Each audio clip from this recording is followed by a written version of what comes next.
High high ভাই, এই লোকটি এত বড় বড় কথা বলার সাহস কই পাইলো? একটা অপ্রকট সত্যি বলে দিয়ে যাচ্ছে, আজ পর্যন্ত কোন মুসলমানকে দেখিনি ঈদের দিনে মসজিদের সামনে মাইক চালিয়ে দিয়ে নাচছে।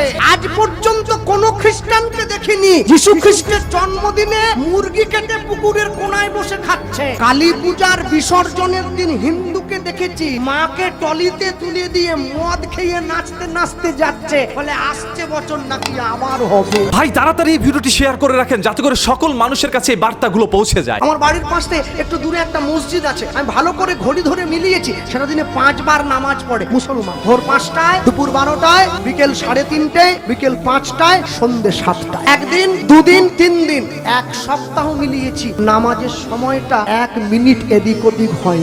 আপনাদের এই পুরো সবঙ্গে যদি বন্যা হয়ে যায় তবু নামাজের সময়টা পরিবর্তন হবে না, ওটা ভোর 5টার নামাজটা 5টাতেই হবে। কিন্তু দুঃখ কি, নরঘাট ব্রিজটা পেরোতে গেলে ডান দিকে একটা মুরগির দোকান আছে, ওই দোকানটার নাম হচ্ছে শ্রীকৃষ্ণ ব্রয়লার সেন্টার। গোটা 110, কাটা 220। আমার কষ্ট হয়, তোমার নাম নিয়ে মানুষ কসাইখানা খুলে ফেলেছে।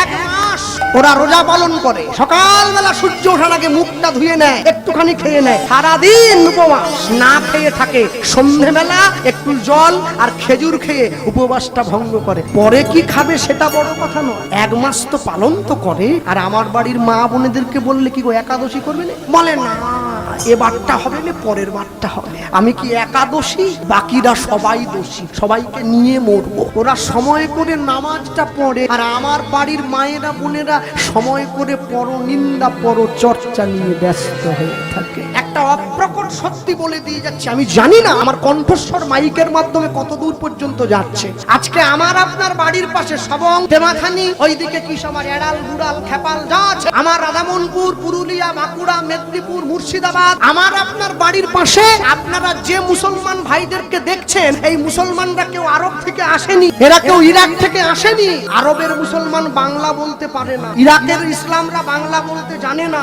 দেখবেন এরা আমাদের মতো বাংলায় কথা বলছে, বাঙালির সঙ্গে অনেক রীতিনীতিতে মিল আছে এদের। তাহলে বলুন এরা কি করে মুসলমান হয়ে গেল?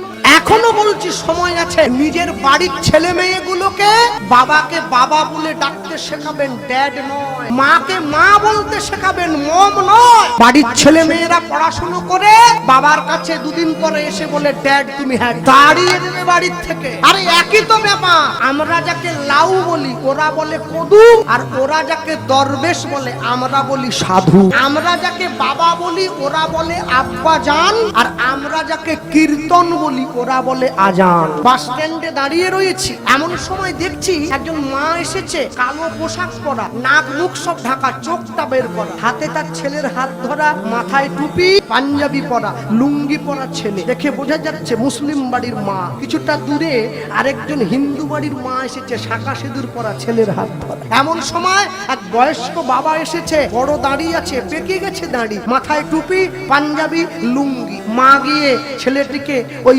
ভদ্রলোকের সামনে গিয়ে বলছে, বাবা মৌলবী সাহেব এসেছে, সেলাম আলাইকুম বলো। দেখুন মা শিক্ষা দিচ্ছে, মা হচ্ছে সংসারের গাছের গোড়া। মা যখনই শিক্ষা দিল, ছেলে গিয়ে বলছে সেলাম আলাইকুম। আর ওই মৌলবী সাহেব ছেলেটাকে বুকে জড়িয়ে ধরেছে, বাবা দীর্ঘজীবী হ, ওয়ালাইকুম সালাম। আর এমন সময় হিন্দু বাড়ির ছেলেটা কাঁদছে, কুড়কুড়ি খাবে, ওর মা দূর থেকে আমার দিকে আঙুল বাড়াচ্ছে, ধুতি পরে আছে। ওর মা ওই ছেলেটাকে শেখাচ্ছে, আর একবার যদি কাঁদিস, ওই দেখ হিন্দু ধর্মের একটা বৈষ্ণব দাঁড়িয়ে আছে, ওকে ধরিয়ে দেবো, ঝোলায় করে পুড়ে নিয়ে বাড়ি চলে যাবে। আমি অবাক হয়ে গেলাম, এই তো আমার দেশ।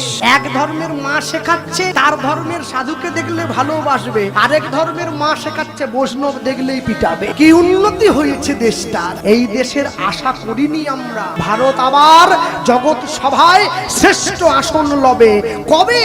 যেদিন মানুষের সঙ্গে মানুষের গান হয়, প্রাণের সঙ্গে প্রাণটা মিশে যাবে। আমাদের বাড়ির থেকে একদম সামনে দুটো 3টে বাড়ির পরেই একটা মুসলমান বাড়ি আছে, ওদের বাড়িতে 2 ছেলে আছে, বড়টার নাম রোহিত, ছোটটার নাম সোহেল। আমি যখন বাড়িতে মাঝে মাঝে পথটা গাই, তা দরজার বাইরে দাঁড়ায়, কিরে কি শুনেছিস? দাদা আরেকবার গাও দেখি। ওরা পড়াশুনো করছে, শিক্ষিত ছেলে। আর কি এইটা শুনবে? বলে হ্যাঁ, ওই গানটা আমাদের বড্ড ভালো লাগে। আমি অবাক হয়ে যাই, ওরা মুসলমান হয়ে হিন্দু ধর্মের ভগবানের ভাষা বুঝে গেল, আমি বাঙালি হয়ে ঘরে দরজা দিয়ে বসে টিভি সিরিয়ালটা চালিয়ে। তাই তো আমার সঙ্গে ওদের তফাৎ। ভগবানের প্রসাদ পেতে বসেছে, সেইখানে পর্যন্ত পরের আলোচনা করছি। এ প্রসাদ মানে শুধু পেট ভরানো, আর কিছু না। আসলে হিন্দু ভাইটি যে কথাগুলো বলেছে না, কথাগুলো আসলে আমাদের সবাই হৃদয়কে ছুঁয়ে দিয়েছে, যার কারণে এই ভিডিওটি আপনার আমার সবারই কিন্তু ভালো লেগেছে। যদি অবশ্যই এই ভিডিওটি আপনার ভালো লেগে থাকে তাহলে শেয়ার করতে ভুলবেন না, যাতে করে আরো অসংখ্য মানুষ জানতে পারে আমাদের ইসলাম ধর্ম শান্তি এবং স্বচ্ছ সুন্দর ধর্ম। এবং আমাদের এই ধর্ম থেকে, আমাদের এই রীতিনীতি থেকে মানুষ অনেক কিছু শিক্ষা গ্রহণ করে। এত সুন্দর একটি ধর্মতে